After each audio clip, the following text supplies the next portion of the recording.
Hello বন্ধুরা, আজকে আমি আবার চলে এসেছি আরেকটা নতুন রেসিপি নিয়ে। তোমাদের আজকে দেখাবো কিভাবে বাড়িতেই রেস্টুরেন্ট স্টাইলের বাটার নান বানিয়ে নেবে। চলো, প্রথমেই নিয়ে নিচ্ছি 2 কাপ আটা। আমি এখানে আটা ইউজ করেছি, তোমরা চাইলে ময়দা দিয়েও বানাতে পারো।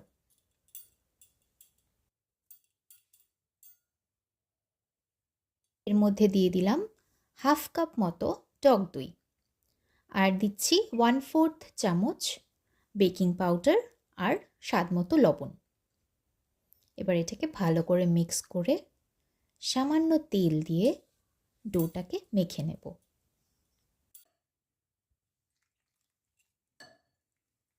ডোটা মাখা হয়ে গেলে এর উপর থেকে সামান্য তেল ছড়িয়ে এটাকে ঢাকা দিয়ে রাখবো প্রায় 2 ঘন্টা।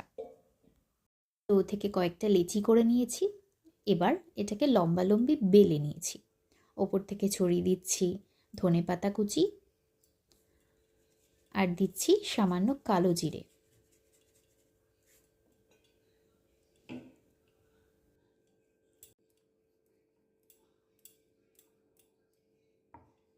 রুটিটা এরকম বেলা হয়ে গেলে রুটির উল্টো দিকে সামান্য এভাবে জল মাখিয়ে গরম তাওয়ায় এটাকে সেঁকে নেব। এক সাইড সেঁকা হয়ে গেলে তাওয়াটাকে এভাবে উল্টো করে ধরে আরেকটা সাইড সেঁকে নেব। রুটিটার উল্টো দিকে যখন জলটা মাখাবে তখন কিন্তু খুব সাবধানে পুরো রুটিটায় জল মাখাবে, যাতে এভাবে উল্টো করলে রুটিটা পড়ে না যায় নিচে। এই দেখো, রুটির দুটো দিক খুব ভালোভাবে সেঁকা হয়ে গেছে।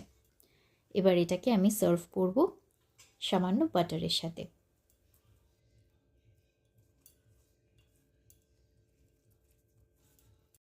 এই বাটার নানটা কিন্তু পনির বাটার মশলার সাথে খুব ভালো যায়, যার রেসিপি আমি অলরেডি আপলোড করে দিয়েছি। ডিসক্রিপশন বক্সে এর লিঙ্ক দিয়ে দেবো, তোমরা চেক করে নিও। এনজয়।